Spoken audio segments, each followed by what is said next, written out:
नमस्कार साथियों, आप सभी का एक बार फिर स्वागत है आपके अपने यूट्यूब चैनल मेंस एजुकेशन में।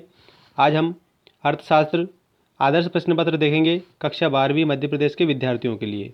कक्षा 12वीं मध्य प्रदेश बोर्ड की जो परीक्षा होने वाली है और प्री बोर्ड की जो परीक्षा होने वाली है, उसके लिए हमारे चैनल पर प्रतिदिन दो आदर्श प्रश्न पत्र अपलोड किए जा रहे हैं।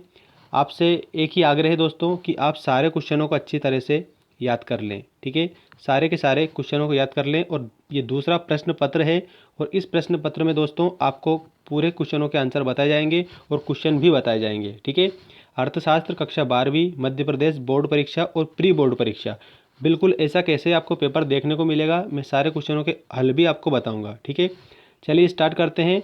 सबसे पहले आपको सही विकल्प करना है, उसके बाद में रिक्त स्थान करना है, उसके बाद में जोड़ी। ठीक है, और जोड़ी के बाद में आपका रहेगा सत्य असत्य। ठीक है, तो आइए दोस्तों स्टार्ट करते हैं और इसके आंसर भी मैं आपको आज बताने वाला हूं। तो इस प्रकार की जो अपडेट है मैं डेली लेकर आता रहता हूं, तो आप चैनल को सब्सक्राइब करके घंटी बजा देना। और इससे क्या होता है, घंटी बजाने से आपको जो नोटिफिकेशन है वो मिल जाता है। जैसे हम पेपर अपलोड करेंगे आपको नोटिफिकेशन मिल जाएगा और आप उस पेपर को अच्छे से याद कर लेना। ठीक है, सबसे पहले सही विकल्प चुनकर लिखिए 6 नंबर का सही विकल्प। अब इसमें आप देखेंगे एक फर्म, एक उद्योग, एक वस्तु के मूल्य का अध्ययन क्षेत्र है। अब एक फर्म की बात की जाए तो वहाँ पर दोस्तों क्या होता है, ध्यान रखें, वहाँ पर होता है दोस्तों व्यष्टि अर्थशास्त्र। क्या होता है? व्यष्टि अर्थशास्त्र। पार्ट 1 में आपने पढ़ा था व्यष्टि और समष्टि अर्थशास्त्र। तो व्यष्टि अर्थशास्त्र में क्या होता है, एक फर्म, एक उद्योग और एक वस्तु के मूल्य का अध्ययन किया जाता है। और जो समष्टि अर्थशास्त्र दोस्तों, उसमें समग्र का अध्ययन किया जाता है, मतलब कि संपूर्ण समग्र का अध्ययन किया जाता है समष्टि अर्थशास्त्र में। तो दोस्तों इसमें क्या आएगा, याद रखना, इसमें आएगा व्यष्टि अर्थशास्त्र। ठीक है, ध्यान रखना आप सभी, इसमें आएगा हमारा व्यष्टि अर्थशास्त्र। अगला है पेट्रोल की कीमत बढ़ जाने पर कार का मांग वक्र खिसक जाता है। पेट्रोल की जब कीमत बढ़ जाती है तो कार का जो मांग वक्र है वो खिसक जाता है। किस तरफ खिसकता है? दाईं तरफ, ऊपर की ओर, बाईं तरफ या फिर नीचे की ओर। तो दोस्तों इसका जो करेक्ट आंसर है, इस करेक्ट आंसर में आप बताएंगे दोस्तों कि जो पेट्रोल की कीमत बढ़ जाती है तो जो कार का मांग वक्र है वो किधर खिसक जाता है? ऊपर की ओर खिसक जाता है। ठीक है, कहाँ पर खिसक जाता है? ऊपर की ओर खिसक जाता है। इसके बाद में हम बात करते हैं अगले ऑब्जेक्टिव की। ठीक है, अगला ऑब्जेक्टिव आपका इस प्रकार है, पेट्रोल की मांग बढ़ जाने पर कार मांग का वक्र खिसक जाता है। इसमें आप क्या लिखेंगे? ऊपर की ओर।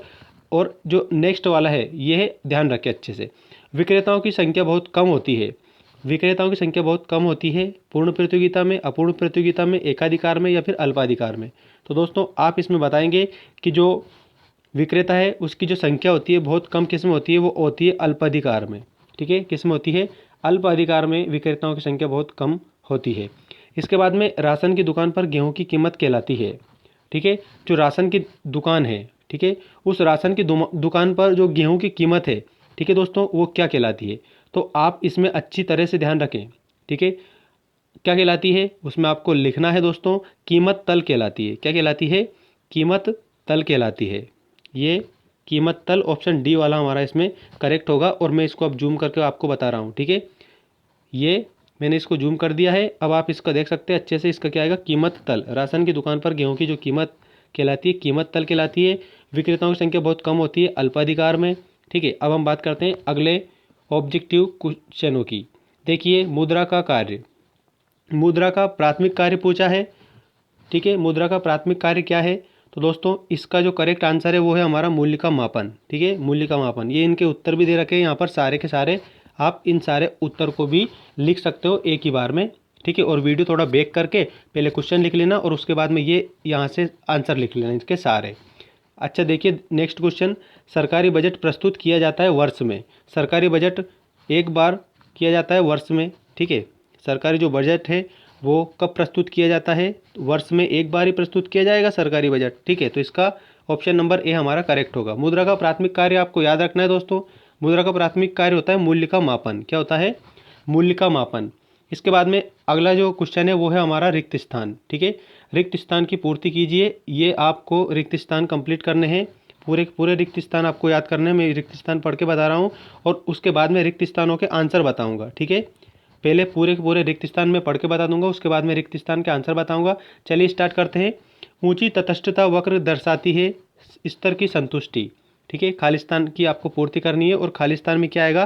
पहले में आएगा दोस्तों उच्च। ठीक है, क्या आएगा? पहले में उच्च आएगा, ये ध्यान रखें आप सभी। इसमें यहाँ पर आपको लिखना है उच्च। ठीक ठीक है। इसके बाद अगला है उत्पादन फलन निरपेक्ष होता है। उत्पादन फलन कीमत निरपेक्ष होता है। दूसरे में क्या आएगा? कीमत। ठीक है, यहाँ पर आप कीमत लिखेंगे।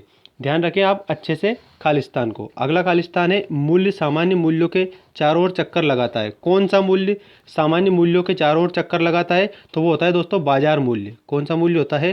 तो याद रखेंगे दोस्तों आप सभी, बाजार मूल्य। तो यहाँ पर क्या आएगा? बाजार आ जाएगा। बाजार आप यहाँ पर लिखेंगे। ठीक है, क्योंकि जो बाजार मूल्य है, वो जो बाजार मूल्य होता है वो सामान्य मूल्य के चारों ओर चक्कर लगाता है।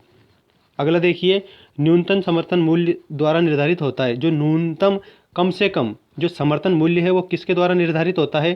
ध्यान रखना दोस्तों कि जो न्यूनतम समर्थन मूल्य है वो सरकार के द्वारा निर्धारित होता है।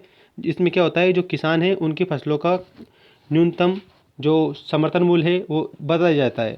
तो इसमें क्या आएगा? सरकार आएगा। आप यहाँ पर लिखेंगे सरकार।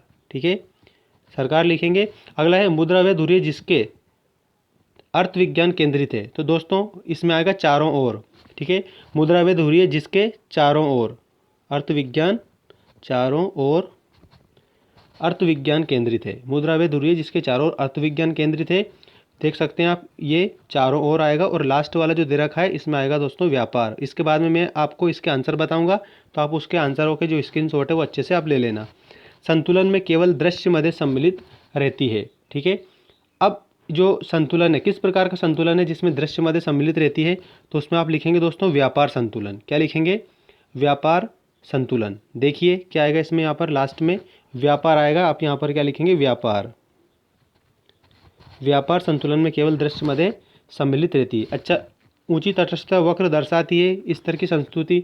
आप इसमें देखें, अच्छे से लिखेंगे, स्क्रीनशॉट ले लें। और अब मैं आपको सारे के सारे आंसर इसके बता रहा हूँ। ठीक है, पहला, दूसरा, तीसरा, चौथा, पांचवा और छठा, इन सारे के आंसर आपको मैं बता रहा हूँ। अर्थशास्त्र कक्षा 12वीं सेट सेकंड है दोस्तों, ये भी ध्यान रखना। इसके पहले एक सेट हमने अपलोड कर दिया है उत्तर सहित। तो इसके आंसर ये हैं। आप इनके आंसरों के स्क्रीनशॉट भी ले सकते हैं। ये इसके आंसर हैं। ठीक है, मैं बता देता हूँ। ये वाला जो दे रखा है, पहले का उच्च, दूसरे में खालिस्तान में कीमत, तीसरे में बाजार, चौथे में सरकार, पाँचवें में चारों ओर और छठे में आएगा व्यापार। अब हम बात करते हैं सत्य असत्य बताइए। ये भी आपके 6 नंबर के हैं, तो इसको भी अच्छे से याद रखेंगे। पहला है प्रति व्यक्ति आय का अध्ययन व्यापक अर्थशास्त्र में किया जाता है। बिल्कुल सही, जो प्रति व्यक्ति आय है उसका अध्ययन व्यापक अर्थशास्त्र में किया जाता है। तो इसका क्या लिखेंगे आप सभी? बिल्कुल राइट लिखेंगे। अगला देखिए, सीमांत उत्पत्तिहास नियम एक सर्वव्यापी नियम है। सीमांत उत्पत्तिहास नियम एक सर्वव्यापी नियम है, तो इसमें भी आपको लिखना है सत्य। ठीक है, अगला है पूर्ण प्रतियोगिता बाजार की एक वास्तविक दशा है। तो यह है असत्य। पूर्ण प्रतियोगिता बाजार की एक वास्तविक दशा नहीं है। ठीक है, क्योंकि वास्तविक जो दशा है वो पूर्ण प्रतियोगिता बाजार की एक मात्र नहीं होती, इसलिए इसमें नहीं आएगा। अगला देखिए, साम्य की अवस्था में एक फर्म को अधिकतम लाभ प्राप्त होते हैं। बिल्कुल राइट है ये भी। आप इसमें क्या लिखेंगे? सत्य। ठीक है, तो इसमें सत्य करेंगे। अगला देखिए, बजट का भाषण गृह मंत्री द्वारा दिया जाता है। बजट का जो भाषण है दोस्तों वो गृह मंत्री द्वारा नहीं दिया जाता है, वो दिया जाता है वित्त मंत्री के द्वारा। तो ये गलत है। ठीक है, बजट का भाषण किसके द्वारा दिया जाता है? तो वो वित्त मंत्री के द्वारा दिया जाता है, गृह मंत्री के द्वारा नहीं दिया जाता है, क्योंकि वित्त मंत्री ही बजट को पेश करने वाला होता है। तो भाषण भी वही देगा वित्त मंत्री, गृह मंत्री थोड़ी ना देगा। ठीक है, तो इसमें नहीं आएगा। अगला देखिए, अगला है दोस्तों, व्यापार संतुलन भुगतान संतुलन का अंग है। बिल्कुल सही, तो इसमें आप लिखेंगे सही। क्या लिखेंगे? सही लिखेंगे। तो ये आपके सत्य असत्य है जो आपके सामने दे रखे हैं। देख सकते हैं आप, ये जो सत्य असत्य दे रखे हैं, पहला कौन सा है दोस्तों? पहला सत्य है, दूसरा भी सत्य है, तीसरा जो दे रखा है वो असत्य है, जो चौथा वाला दे रखा है वो सही है बिल्कुल, पाँचवा गलत है, और जो छठा है ये सही है। तो ये आपके सत्य असत्य हो गए कक्षा 12वीं Madhya Pradesh board of secondary education Bhopal. अगला देखिए, जोड़ी मिलाइए। अब आपको ये जोड़ी मिलानी है। जोड़ी मिलाइए, इसमें सबसे पहले हम करेंगे बाजार मांग से आशय। तो इसमें आएगा दोस्तों, एक वस्तु की मांग से होता है। बाजार मांग से आशय एक वस्तु की मांग से होता है। अगला है वस्तु की पूर्ति का संबंध। जो वस्तु की पूर्ति का संबंध होता है वो वस्तु की लागत से होता है। वस्तु की पूर्ति का संबंध वस्तु की लागत से होता है। अगला देखिए, वस्तु विभेद। वस्तु विभेद मतलब कि वस्तु में अंतर होता है दोस्तों, वस्तु विभेद। तो दोस्तों इसका जो करेक्ट आंसर है वो आएगा अपूर्ण प्रतियोगिता। ठीक है, वस्तु विभेद अपूर्ण प्रतियोगिता होगा, ये वाला सही होगा। इसके बाद देखिए, टिकाऊ वस्तुओं का बाजार जो टिकाऊ वस्तु हैं उनका जो बाजार है वो विस्तृत होता है, तो इसमें क्या आएगा, विस्तृत होता है, ये वाला खा वाला इसमें आएगा, ठीक है, विस्तृत होता है। इसके बाद में जनसंख्या वृद्धि होने से, जनसंख्या वृद्धि होने से क्या होता है, तो इसमें आप लिखेंगे दोस्तों प्रति व्यक्ति आय में कमी हो जाती है, प्रति व्यक्ति आय में क्या हो जाती है, कमी हो जाती है, जनसंख्या वृद्धि से प्रति व्यक्ति आय में कमी हो जाती है। अगला क्वेश्चन देखिए दोस्तों, इसी में भारतीय रुपया, तो ये आएगा प्रमाणिक एवं सांकेतिक, भारतीय रुपया प्रमाणिक एवं सांकेतिक। अब मैं आपको जोड़ी का पूरा डेटा अच्छे से एक बार और क्लियर करवा देता हूं, क्योंकि मैं नहीं चाहता हूं कि आपको 1% भी परेशानियों का सामना करना पड़े, आपको बिल्कुल अच्छे से कंप्लीट हो जाए और आप अच्छे से याद कर लें और फिर हमें कमेंट करके बताएंगे आप। जैसे आपकी ये प्री बोर्ड परीक्षा और बोर्ड परीक्षा कंप्लीट होगी, फिर आप कहेंगे सर हमारे पे 85% बन चुकी है, तो हमें भी खुशी मिलेगी, आपको भी खुशी मिलेगी और आपके माता पिता को भी खुशी मिलेगी। इसलिए पढ़िए, अच्छे से पढ़िए, दिल लगाकर पढ़िए। बेस्ट ऑफ लक सभी को अपनी एग्जाम्स के लिए। चलिए मैं बता देता हूँ आपको बाजार मांग से आशय, तो दोस्तों इसमें आएगा ये एक वस्तु से मांग से होता है, दूसरा है वस्तु की पूर्ति का संबंध, ये वस्तु की लागत से होता है। वस्तु विभेद, तो जो वस्तु विभेद है दोस्तों, इसमें आपको ध्यान रखना है कि वस्तु विभेद में आएगा अपूर्ण प्रतियोगिता।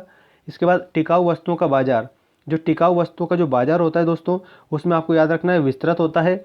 और जनसंख्या वृद्धि होने से क्या होता है, प्रति व्यक्ति आय में कमी हो जाती है। और भारतीय रुपया ये प्रमाणिक एवं सांकेतिक है, ये आपकी जोड़ी हो गई। अब हम बात करते हैं अगले क्वेश्चन की। अगला क्वेश्चन है दोस्तों, एक वाक्य या एक शब्द में उत्तर दीजिए। ये मोस्ट इंपॉर्टेंट क्वेश्चन है और आपको एक भी क्वेश्चन छोड़ना नहीं है, ठीक है, ध्यान रखना है, एक क्वेश्चन भी नहीं छोड़ना है, किसी भी हालत में एक क्वेश्चन भी नहीं छोड़ना है। चलिए स्टार्ट करते हैं और देखते हैं। एक शब्द एक वाक्य में उत्तर दीजिए, ये 6 नंबर का है आपका। पहला है पूंजीवादी अर्थव्यवस्था में केंद्रीय समस्याओं का समाधान किसके द्वारा किया जाता है, तो वो किया जाता है कीमत यंत्र के द्वारा। पूंजीवादी अर्थव्यवस्था में कीमत यंत्र के द्वारा केंद्रीय समस्याओं का समाधान किया जाता है। अगला क्वेश्चन देखिए, किस प्रकार की वस्तुओं की मांग लोचदार होती है, तो वो होती है विलासिता की वस्तुओं की मांग जो होती है वो लोचदार होती है, ठीक है। तो दूसरे में आपको लिखना है विलासिता की वस्तुओं की जो मांग है वो लोचदार होती है। तीसरा क्वेश्चन देखिए, क्या पूर्ण प्रतियोगिता में असामान्य लाभ हो सकता है, तो जो पूर्ण प्रतियोगिता है उसमें जो असामान्य लाभ है वो नहीं हो सकता है, तो आप यहाँ पर नहीं लिखेंगे, ठीक है। अगला क्वेश्चन देखिए, मांग अधिकता किस समय कीमत में देखने को मिलती है, मतलब कि जो मांग की अधिकता है वो किस कीमत में देखने को मिलती है, ये आपको इसमें ध्यान रखना है। तो जो मांग की अधिकता है दोस्तों वो ध्यान रखें आप सभी, कीमत सीमा, ठीक है, कीमत सीमा में देखने को मिलती है मांग की अधिकता। अगला क्वेश्चन देखिए, राष्ट्रीय आय की गणना वर्ष में कितनी बार की जाती है, दोस्तों राष्ट्रीय आय की गणना वर्ष में एक बार की जाती है। जो हमारी राष्ट्रीय आय होती है उस राष्ट्रीय आय की गणना साल में एक बार की जाती है, तो राष्ट्रीय आय की गणना वर्ष में एक बार की जाती है, ध्यान रखेंगे आप सभी अच्छी तरह से।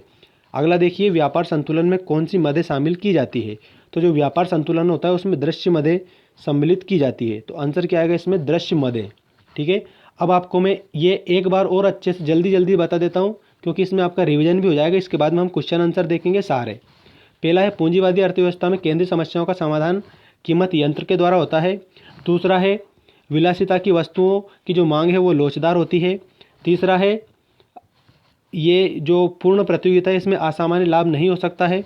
चौथा है मांग अधिकता किस कीमत में देखने को मिलती है, तो दोस्तों इसमें आप लिखेंगे कीमत सीमा में, किस में देखने को मिलती है, कीमत सीमा में देखने को मिलती है।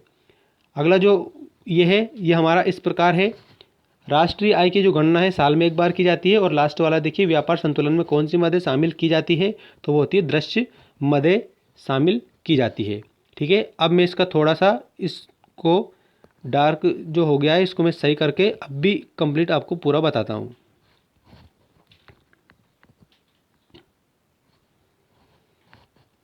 चलिए क्वेश्चन नंबर 6, अब हम देखते हैं क्वेश्चन नंबर 6। अब दोस्तों आपके क्वेश्चन हम आपको बताएंगे, सारे क्वेश्चनों को आप लिखेंगे और इन क्वेश्चनों को अच्छी तरह से याद कर लेंगे। क्वेश्चन नंबर 6 में दिया है, निम्नलिखित में से किन्हीं 3 प्रश्नों को उत्तर दीजिए। 3 या 9 नंबर के हैं। पहला है व्यष्टि एवं समष्टि अर्थशास्त्र कैसे परस्पर निर्भर है, मतलब कि व्यष्टि और जो समष्टि अर्थशास्त्र है वो परस्पर किस प्रकार से निर्भर है, ये आपको बताना है। अगर आपके पास में परीक्षा अध्ययन है तो आपको प्रश्न जो पृष्ठ संख्या है वो 14, पेज नंबर 14 परीक्षा अध्ययन का प्रश्न नंबर 6 का जो उत्तर है वो यही प्रश्न है, तो आप याद कर लेना इसको अच्छी तरह से। परीक्षा अध्ययन का जो प्रश्न जो संख्या है वो मैंने आपको यहाँ पर बता रखी है, तो इसको आप कंप्लीट उत्तर भी कर सकते हैं। अगला देखिए, सीमांत उपयोगिता से क्या आशय, ये कहाँ मिलेगा, ये पेज नंबर 30 पर मिलेगा, परीक्षा अध्ययन में प्रश्न नंबर 3। इसके बाद में मांग के नियम की मान्यताएं बताइए, तो ये है 34 पेज नंबर पे 14वां प्रश्न। अगला है फलन या फंक्शन किसे कहते हैं। ठीक है, नेक्स्ट क्वेश्चन है एक आगम के सीमांत उत्पाद तथा कुल उत्पाद के बीच संबंध बताइए। एक आगम के सीमांत उत्पाद और कुल उत्पाद के बीच में संबंध आपको बताना है। इन क्वेश्चनों को आप लिख लें और लिखकर अच्छी प्रकार से याद कर लेंगे, जो कि आपकी वार्षिक परीक्षा और प्री बोर्ड परीक्षा के लिए मोस्ट इंपॉर्टेंट क्वेश्चन है। पूरा का पूरा पेपर मोस्ट है। इसके पहले भी हमने एक पेपर बता दिया, वो भी मोस्ट पेपर है। तो दोनों पेपरों के जितने भी क्वेश्चन है आप कंप्लीट कर लेना। ठीक है, अब बात करते हैं क्वेश्चन नंबर 7 की। क्वेश्चन नंबर 7 में क्या दिया है, ध्यानपूर्वक देखेंगे, सुनेंगे, अच्छे से याद करेंगे। एकाधिकार बाजार से क्या आशय है। इसमें पृष्ठ संख्या 89 पर 5 का प्रश्न, जो 5 का उत्तर देखना आप, प्रश्न नंबर 5 का। अगला है सामान्य मूल्य से क्या आशय है। बाजार के विस्तार को प्रभावित करने वाले प्रमुख तत्व बताइए। पूर्ण प्रतियोगिता व अपूर्ण प्रतियोगिता में अंतर बताइए। प्रशासित कीमतों का आर्थिक विकास पर प्रभाव बताइए। मतलब कि जो प्रशासित कीमत होती है उनका हमारे आर्थिक विकास पर क्या प्रभाव पड़ता है, ये प्रभाव आपको इसमें बताना है। तो 7वें क्वेश्चन में आपको किन्हीं 3 प्रश्नों के उत्तर करना है, ये भी आपको ध्यान रखना है। ठीक है, पूरे पेपर को इंट्रोडक्शन सहित आप अच्छी प्रकार से पढ़ेंगे। अब इसके बाद में हम बात करते हैं अगले क्वेश्चनों की। जो अगला क्वेश्चन है वो है हमारा क्वेश्चन नंबर 8। क्वेश्चन नंबर 8 में ध्यानपूर्वक देखिए, इनमें किन्हीं 4 प्रश्नों के उत्तर आपको देना है। 3 नंबर के रहेंगे तो 4 × 12, इस प्रकार से 12 नंबर के आपके पूरे 8वां क्वेश्चन हो जाएगा। पहला देखिए, राष्ट्रीय एवं राष्ट्रीय आय लेखांकन में अंतर बताइए। मतलब कि जो एक तो राष्ट्रीय आय होती है उसमें और एक राष्ट्रीय आय लेखांकन, इसमें आपको क्या बताना है, अंतर बताना है। दूसरा प्रश्न है मुद्रा के गुण या सहायक कार्य बताइए। मुद्रा के गुण या सहायक कार्य। नेक्स्ट क्वेश्चन है एक अच्छी बैंकिंग प्रणाली की क्या विशेषताएं होनी चाहिए। बजट का अर्थ एवं परिभाषा दीजिए। ठीक है, बजट का अर्थ और परिभाषा दीजिए। पूंजीगत व्यय तथा राजस्व व्यय में क्या भेद है। पूंजीगत व्यय और राजस्व व्यय में क्या भेद है, ये भी आपको इसमें बताना है। ठीक है, अगला क्वेश्चन देखिए दोस्तों, व्यापार संतुलन एवं भुगतान संतुलन में अंतर स्पष्ट कीजिए। अब एक रिक्वेस्ट मैं आपसे करना चाहता हूँ, अगर आपने चैनल को सब्सक्राइब नहीं किया है, इसी प्रकार की अपडेट आपको डेली प्राप्त होना चाहिए, तो आप चैनल को सब्सक्राइब कर लें। सब्सक्राइब करने के बाद में घंटी बजा दें और अपने दोस्तों के साथ शेयर जरूर कर देना, ताकि उनका भी काम बन जाए। अब देखते हैं हम नेक्स्ट क्वेश्चन को। नेक्स्ट क्वेश्चन है हमारा क्वेश्चन नंबर 9। इसमें भी आपको 3 प्रश्नों को हल करना है। देखिए किन्हीं 3 प्रश्नों को उत्तर दीजिए। 4 × 12, मतलब कि 12 नंबर के आपके 3 प्रश्न हो जाएंगे। उत्पादन संभावना वक्र की व्याख्या कीजिए। परिवर्ती अनुपात का नियम क्या है। कुल आगम, औसत आगम व सीमांत आगम से आप क्या समझते हैं। व्यक्तिगत मांग और बाजार मांग में अंतर स्पष्ट कीजिए। मांग के नियम की व्याख्या कीजिए। अगला क्वेश्चन देखिए, क्वेश्चन नंबर 10। क्वेश्चन नंबर 10 आपका इस प्रकार है, निम्नलिखित में से किन्हीं 4 प्रश्नों को उत्तर दीजिए। ये 4 × 16 नंबर के हैं टोटल। पहला देखिए, एक पूर्ण प्रतिस्पर्धी बाजार की क्या विशेषताएं हैं। दूसरा है सामान्य मूल्य की किन्हीं 4 विशेषताओं के बारे में लिखिए। तीसरा है पूर्ण प्रतियोगिता के अंतर्गत मूल्य का निर्धारण किस प्रकार होता है, रेखा चित्रों की सहायता से स्पष्ट कीजिए। चौथा है संतुलन मूल्य क्या है, ये कैसे निर्धारित किया जाता है। और 5वां है कीमत सीमा के 4 परिणाम बताइए। ये एक और क्वेश्चन आपको इसमें बता दिया गया है, प्रशासित कीमतों के उद्देश्य लिखिए। अब हम बात करेंगे क्वेश्चन नंबर 11। और क्वेश्चन नंबर 11 में आपको कितने क्वेश्चन करने हैं, 3 प्रश्नों को हल करना है। ये भी 4 × 12, मतलब कि 4 नंबर के प्रश्न है। पहला प्रश्न है आय गणना प्रणाली के प्रमुख घटक बताइए। दूसरा है वर्तमान युग मुद्रा का युग है, समझाइए। तीसरा क्वेश्चन है व्यावसायिक बैंकों के कार्यों का वर्णन कीजिए।